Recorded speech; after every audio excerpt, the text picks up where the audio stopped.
If you think about it, the whole world around us depends on communication. But sometimes we don't want everybody to hear our messages.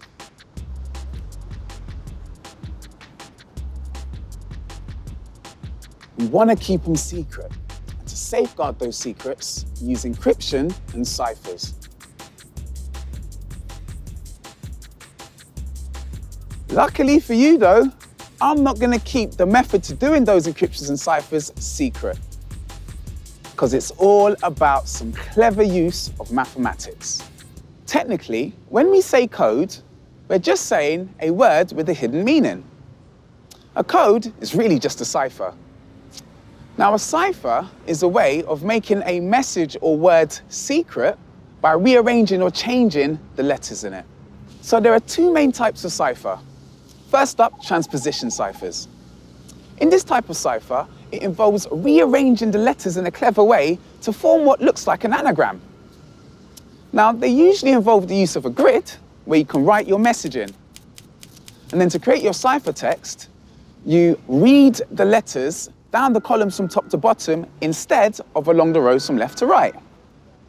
So here's my message written in a grid. It has rows which has 5 letters in each one. Now all I have to do is read the columns from top to bottom to create my new code. But transposition ciphers are vulnerable to anybody with a good eye for an anagram. So to make a tougher cipher, you need more maths. Now one such cipher that has more maths is a substitution cipher. In a substitution cipher, you replace one letter with another. Now, the most famous type of substitution cipher was done by Julius Caesar, and it's called the Caesar cipher. In a Caesar cipher, you replace the letter with a letter that's 3 places after it in the alphabet. But what you're really doing here is maths. If you represent each letter of the alphabet by its equivalent number for its position, then you can see that we're simply just adding on 3 to make our code. Now, in the case of the Julius Caesar cipher, he's really just doing an algorithm. Now, what an algorithm is a step-by-step process of calculation. Algorithms can be anything. For example, you can have a morning algorithm. Wake up, yawn, trip over the cat. So what Julius Caesar's algorithm is really doing is telling you to replace one letter with another. Every cipher has a key. The key is the flexible part of the cipher. Caesar's key is to substitute the letter with one that is 3 places later in the alphabet. So we say Caesar's key has a shift of +3. So let's take it up a notch, shall we? The Vigenère cipher is one of the truly remarkable breakthroughs in the development of cryptography. And that's because it changes the substitution key for each letter of your message. It was developed in the 16th century, and back then it was believed to be totally unbreakable. It uses 25 Caesar ciphers and a code word to crack. But we'll tell you just how to make your own in the next video. Many online codes also use multiplication and hidden keys to keep your data safe. They hide the number that they use to encrypt your data in the first place. How? Well, they use very large prime numbers. If you start counting, you pass the prime numbers all the time.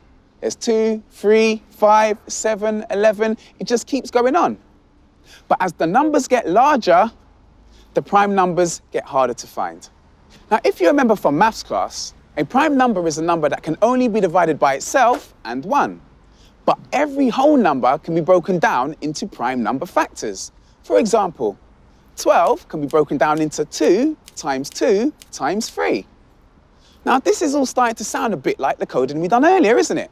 Where we use an algorithm to look at the numbers to work out the prime number factors. Banks have created an encryption key to keep your details safe. The bank starts with 2 very large prime numbers and multiplies them together to come up with an even larger number that is composed of those 2 prime numbers. Now, if you was to take that large number and try to figure out which prime numbers created it, it would be extremely hard, even for a computer. The large number is used to generate a public key. The bank sends this to you, and you use that to run an algorithm on your credit card number, or whichever other details you want to keep safe.